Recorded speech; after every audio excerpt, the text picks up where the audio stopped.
আসসালামু আলাইকুম গাইস, সবাই কেমন আছেন? আশা করি ভালো আছেন। আজকে আপনাদেরকে যা দেখাতে চলেছি এটা অবাক করা কাণ্ড।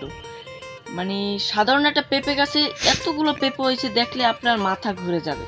কি বিশ্বাস হচ্ছে না? চলুন দেখা যাক।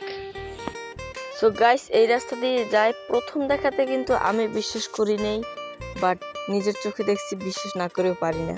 তাই ভাবলাম আপনাদেরকেও চমকিয়ে দেই। এই যে দেখুন, এখানে একটা গাছ আছে, এটা কিন্তু সামান্য, এটা কিন্তু ওটার 3 ভাগের 1 ভাগ। চলুন ওই গাছটাকেও আপনাদেরকে দেখাই। তবে দেখানোর আগে আমার চ্যানেলটা প্লিজ সাবস্ক্রাইব করে দিন। আমরা প্রায় কাছাকাছি এসে পড়েছি, এখন আপনাদেরকে দেখাতে চলেছি সেই চমকানো গাছটি।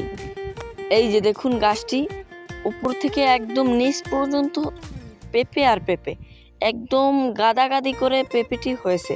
কোনো হাইব্রিড নয়, সাধারণ একটা গাছে এরকম পেঁপে হয়েছে। অনেক সময় হাইব্রিড গাছও এরকম পেঁপে ধরে না, একদম ন্যাচারাল। পেঁপেগুলো দেখতেও কিন্তু অসাম লাগতেছে গাইস। তো গাইস, এবার তো বিশ্বাস হলো। সত্যি অবাক করা কাণ্ড যে মাত্র এতটুকু গাছে এতটি পেঁপে ধরেছে, আরও কিন্তু উপরে ধরেছে, কিন্তু সেগুলো এখন ছোট ছোট।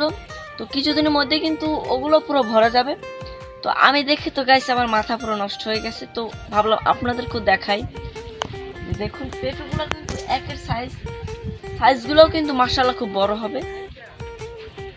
সো গাইস, কারা কারা পেঁপেগুলো দেখে চমকে গেছেন অবশ্যই কমেন্ট করে বলবেন। আর এরকম নেক্সট ভিডিও পেতে অবশ্যই চ্যানেলটি সাবস্ক্রাইব করুন প্লিজ।